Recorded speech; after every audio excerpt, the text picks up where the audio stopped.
Hello everyone, তো আজকে আমার আম্মু রান্না করবে পোলাও। তো পোলাও রান্না করার জন্য প্রথমে পোলার চালগুলো সুন্দরভাবে ধুয়ে নিয়েছে। তারপর একটা কড়াইতে একটু তেল আর পেঁয়াজ দিয়ে দিয়েছে। পেঁয়াজটা ভাজা ভাজা হয়ে এলে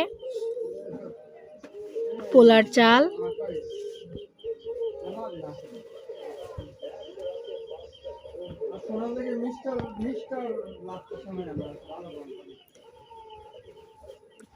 পোলার চালটা দিয়ে দিলাম, দিয়ে একটু নেড়ে নিলাম।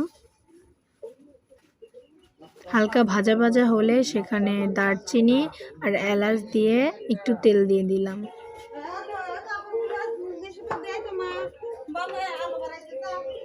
তারপর একটু তেজপাতা দিয়ে সুন্দর করে নেড়ে নিলাম। তারপর পানি, 2 কাপ পরিমাণ পানি দিয়ে এটা একটু নেড়ে দিলাম। তারপর একটু লবণ দিয়ে দিলাম।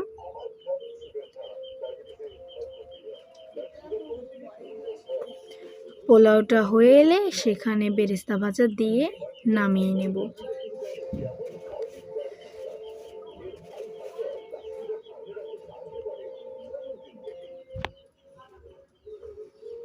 বেরেস্তাগুলো ছড়িয়ে দেওয়া হয়ে গেছে। আর